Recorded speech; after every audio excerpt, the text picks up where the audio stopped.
Hello all and welcome, and I am the MGTOW philosopher. And in this video I would like to talk about a fellow named Reza Aslan, who in this video was talking about a book he wrote about Jesus. It's very interesting because I found it very funny, and usually I don't talk about religion because it interests me not a whit. I don't give a shit about religion. I find it to be a boring subject. It's not in my realm of interest. So I wouldn't usually talk about it. But I came across this video and started watching this fellow talking about a book he wrote about Jesus, even though he's a Muslim. And it was hilarious the way the guy was talking. He was arguing for authority, arguing for believing everything somebody says just because they have a degree in something and that they are an authority on something which is really a non-subject. I consider studying the Bible and the origins of Christianity to be about the same as making a serious study of the Harry Potter universe. It's all fake, it's all bullshit, it's all made-up fairy tale nonsense. But this guy was so funny in that all his arguments that he's making are the same you hear from leftist professors, leftist teachers, and leftists in general, is that they argue from authority. Don't look at my arguments, just look at my qualifications, and then you'll see how impressive my qualifications are, and you should accept everything I say because of my qualifications. So let's hear what he has to say about his crappy book, shall we? Well, Reza Aslan was a Christian but converted back to the faith of his forefathers. It's Islam. He has now written a book about Jesus. The book has become controversial as it calls into question some of the core tenets of Christianity, called Zealot, The Life and Times of Jesus of Nazareth. Now, you notice that she said he converted to Christianity, then went back to Islam. Yeah, that's not uncommon. A lot of Muslims will convert to Christianity to get certain job opportunities, to get into certain social circles, to be seen as more acceptable, and then once they got their foot in the door, they just convert right back. It's a whole bunch of horseshit in many cases. It wasn't a real conversion. So, yeah. That's what I think about that. His converting and then converting back was just a career move. It wasn't really an honest-to-God serious move of any kind. Just for convenience's sake. Thought I'd throw that out there. So let's continue. And Reza joins me now from Los Angeles. Welcome. Thank you for having me. Well, this is an interesting book. Now, I want to clarify, you're a Muslim, so why did you write a book about the founder of Christianity? Well, to be clear, I am a scholar of religions with 4 degrees, including one in the New Testament. He has 4 degrees. He's so well-educated, he can comment on anything. And of course, I think what she was meaning was that why would the interest be even there, and wouldn't there be implicit bias involved if you're a Muslim commenting on your rival, that is Christianity, and that in fact predates you by more than 600 years? Wouldn't there possibly be some kind of a conflict of interest there, as it were? Why would you want to write a book about Jesus? Of course, other than to sort of defame the character himself, because this is just a character, some made-up dude. So let's see what more he has to say, shall we? And fluency in biblical Greek, who has been studying the origins of Christianity for 2 decades. Ooh, wow, yeah, but you know, you could study something for 2 decades, but that doesn't mean you're spending all that time studying. You know, I mean, you can say you've been doing something for 2 decades, but how continuously have you been studying? Have you read 2,000, 5,000 books on this subject?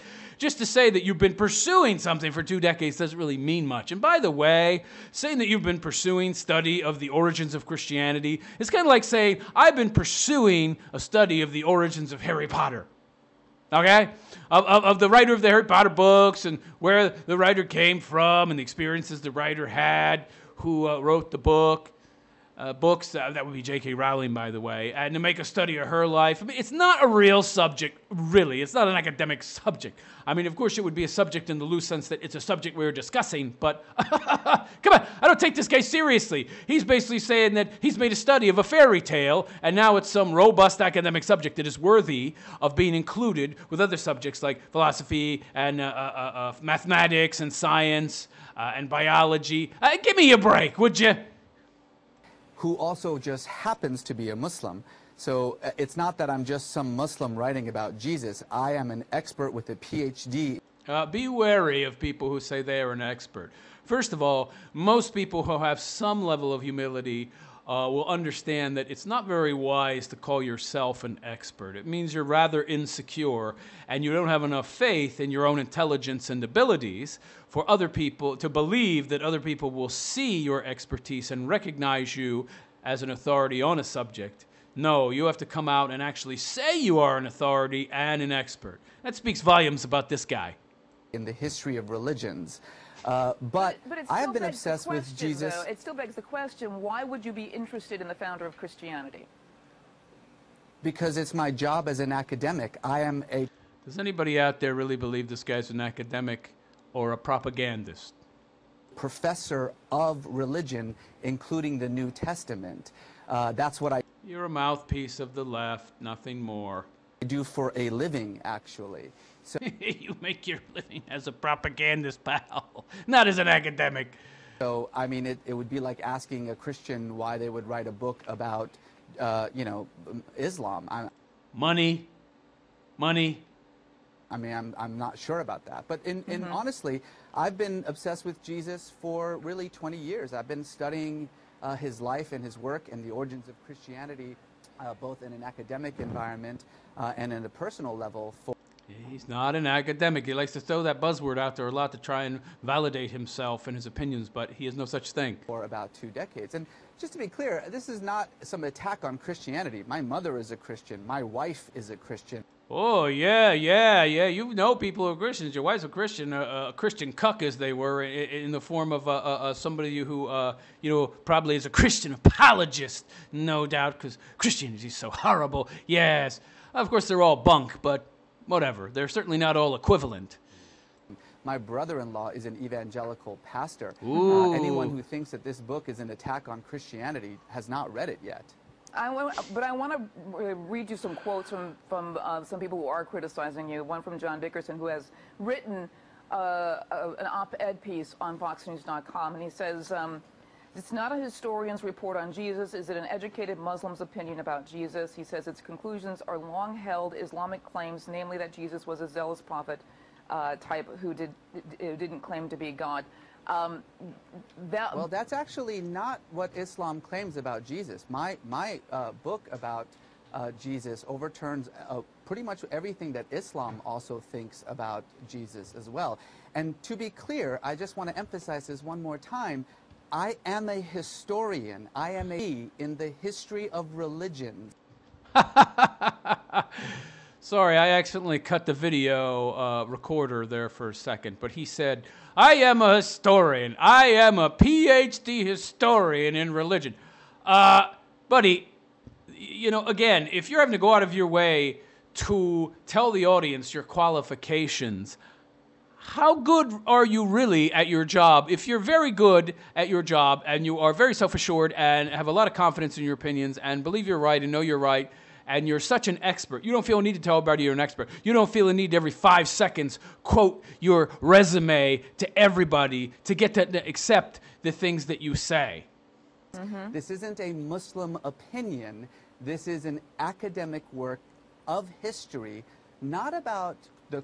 Right, he's trying to tell you that it's totally academic, it's totally factual, it's based in history, it's not just his opinion, so you must accept it. Christ, or about Christianity for that matter. It's about a historical man who walked the earth 2,000 years ago. That is if you accept the narrative that he was real, which he was not. There was no evidence whatsoever to prove that Jesus existed. We have no historical records whatsoever to prove he existed other than the Bible, and you cannot use the Bible to prove the existence of the Bible. That's not evidence. That's horseshit logic that you would expect from the left. In a land that the Romans called Palestine. How are your findings different from what Islam actually believes about Jesus?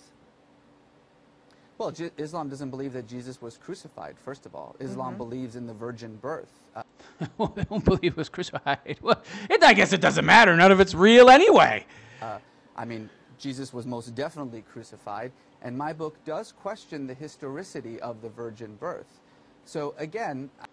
The virgin historicity, you idiot. There's no historical records that it ever happened to begin with. So yeah, you could definitely question that. Some lady who didn't get fucked ever in her whole life somehow gets pregnant. Yeah, I would question the validity of that very much, yes. Especially since there's no evidence whatsoever for it. I mean, I know that we've mentioned this 3 times now, I'm not sure what my faith happens to do with my 20 years of academic study of the New Testament. Because there's implicit bias involved. It's called implicit bias, and your faith has a direct correlation between the amount of bias you will have against the very subject you are commenting on. You moron, you. For an academic, you're not very bright, are you? Just trying to bring out what some others are claiming at this point, and I want you to answer to those claims, which is... Well, it's pretty clear that there are those who actually do not like the book, who are, unhappy with its general arguments. That's perfectly fine. I'm more than willing to talk about the arguments of the book itself, but I do think it's perhaps a little bit strange that rather than debating the arguments of the book, we are debating the right of the scholar to actually write it. Calling yourself a scholar is like me calling myself a scholar because I'm an expert on Harry Potter. Well, let me give you some other quotes from Dr. William Lane Craig, who is a Christian philosopher and theologian. He's another nonsensical term, Christian philosopher. There is no such thing. Philosophy and religion are not the same thing. Philosophy is like an upgrade. Okay? Religion was man's first attempt at philosophy. It failed miserably. Actual philosophy is not religion. This dumb bitch. Written a lot of books and done a lot of debates about science and religion. He said Reza Aslan merely repeats bygone claims about the historical Jesus that have since been abandoned and refuted. Right. Basically, he's doing what the left generally does, which is take something that's an old idea that failed and then tries to reinvent it because everybody's forgotten about it and call it something new and revolutionary. What do you say to that? Well, I would disagree. I have 100 pages of notes and about 1,000 books that I use in my discussions. And of course, since he used books, that means everything he said is real and valid, right? Because it came from books. Of course, in any scholarly discussion of Jesus, as with any scholarly discussion... that is an oxymoron statement. Scholarly discussion of Jesus, give me a break. It's like having a scholarly discussion about Harry Potter. I'm sorry, but I can't take you seriously, pal. ...discussion of any ancient figure, there are going to be widespread differences, but my 100 pages of endnotes cites every scholar who disagrees with me. Oh my God, that's a lot of endnotes. He must be right about everything. And every scholar who agrees with me. And I would suggest that anyone who wants to actually comment on the argument of the book, read not just the book, but the... Right, of course, that would require them buying it, and then you would make money. ...endnotes, and to figure out where my scholarly argument about Jesus comes from. You're not a scholar. What and I'm sure you're going to find people who disagree with me. Right, exactly. What are your... we're not talking about just people who disagree with you. Scholars, many scholars disagree with you as well. But I want to get to the heart of... I want to get to the heart of, like, what are your conclusions about Jesus? Well, my conclusions about Jesus start by placing him in the world in which he lived. So I start with one fundamental truth that everyone agrees on with Jesus. No. And that was that he was crucified. No, I don't agree because he never existed. So if he never existed, how could he be crucified in the first place, you moron? Stop making absolute statements. I don't agree with you. Many people don't agree with you. You have to understand that crucifixion in first century Palestine was a punishment that Rome reserved exclusively for crimes against the state, like sedition or rebellion, treason, or insurrection. The thieves who were crucified alongside Jesus were not thieves. The Greek word lestis means bandit, and bandit was the most common term in Jesus' time for an insurrectionist. What I say is that if you know nothing else about Jesus except that he was crucified, you know enough to understand what a troublemaker this guy must have been.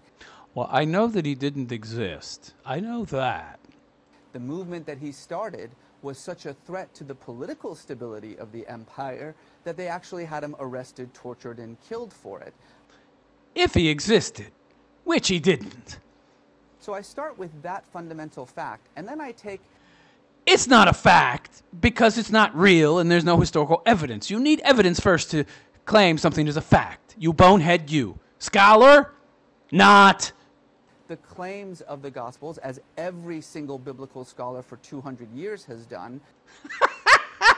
I'm a Harry Potter scholar. I've read all the Harry Potter books. I'm a Harry Potter scholar. And by the way, if you combine all the Harry Potter books, they're bigger than the Bible. So I'm more of a scholar than you about the Bible. Oh, well, about Harry Potter anyway. I've read the Bible too. It's garbage. And look at them in light of the history of this world that we know. And what's interesting about Jesus' world is that we know a lot about it, thanks to the Romans, who were very good at documentation.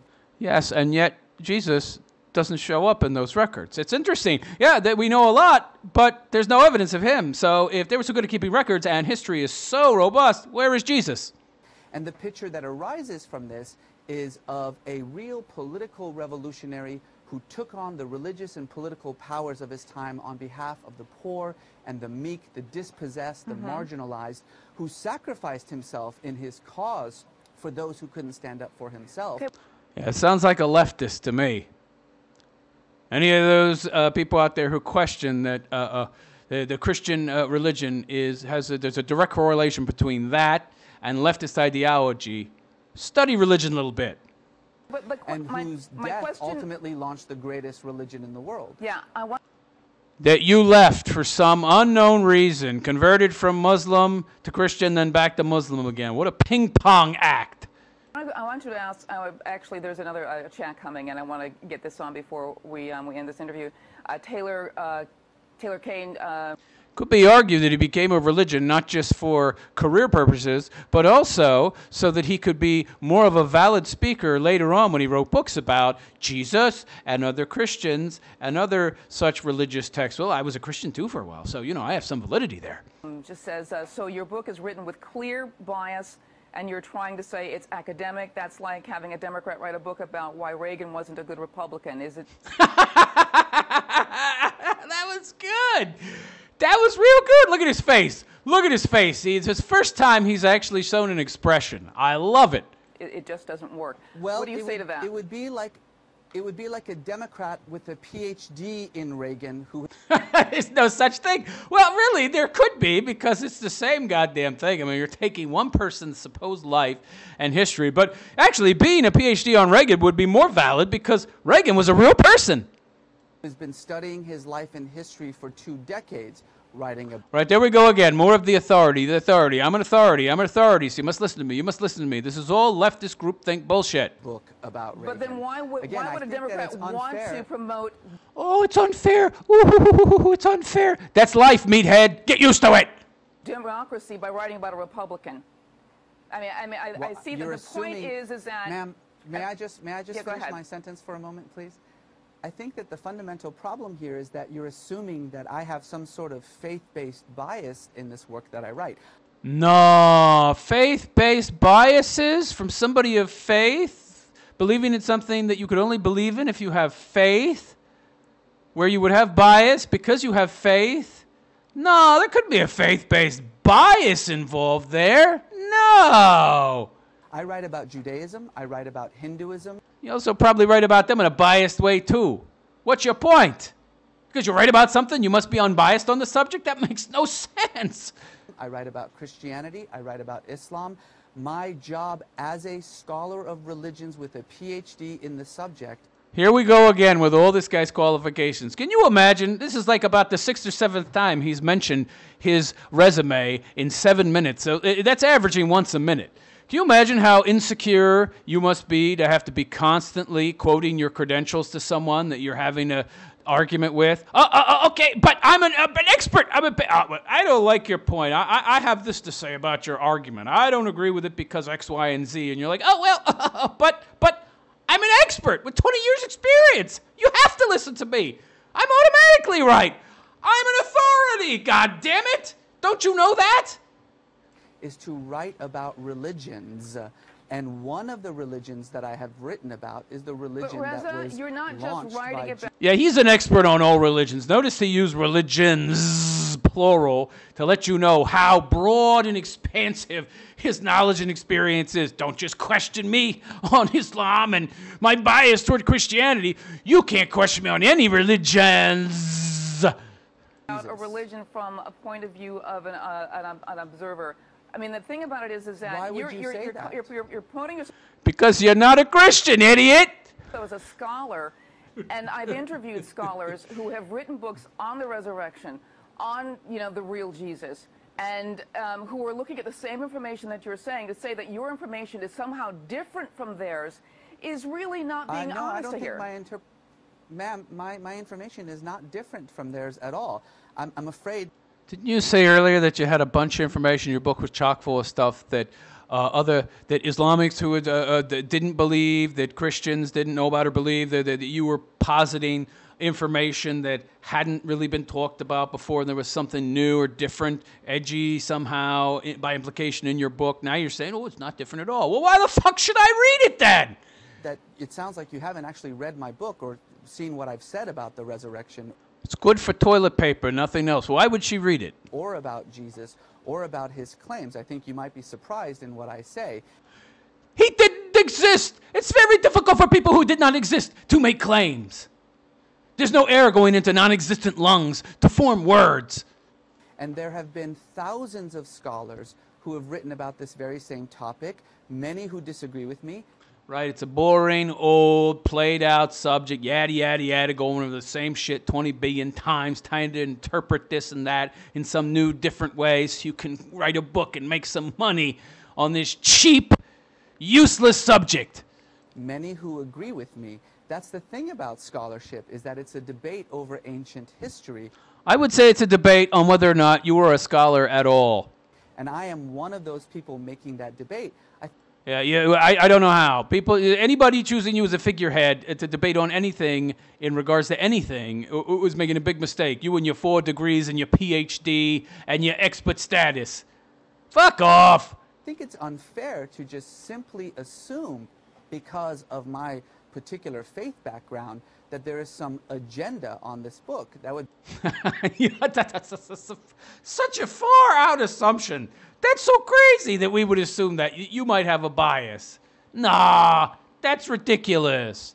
Just like it would be ridiculous to think an Israeli person from Israel might have some kind of bias toward the religion of Islam. Yeah, that's crazy. I wouldn't think that at all. Be like saying that a Christian who writes about Muhammad is by definition, not able to do so because he has some bias against it. And frankly, every book that's almost every book that's out there is by... I believe that you've been on several programs and never disclosed that you were a Muslim, and I think that's an interesting full disclosure. The second page of my book says I'm a Muslim. Every single interview I have ever done on TV or on print says I'm a Muslim. You may not be familiar with me, but I'm actually quite a prominent Muslim thinker in the... Yes, you're very prominent. Now, this is like the 10th time he's quoted how prominent and intelligent and well-educated and scholarly he is. Now he's prominent. He's a prominent voice in America. Yeah, we know you're so wonderful, pal. You have sold yourself so much that I don't consider anything you say in any way seriously. United States. I've written a number of books about Islam. It's just simply incorrect to say that media isn't saying that I'm a Muslim. I would actually encourage you to actually try to find media that doesn't mention my biography, which, by the way, again, is on the second page of the book.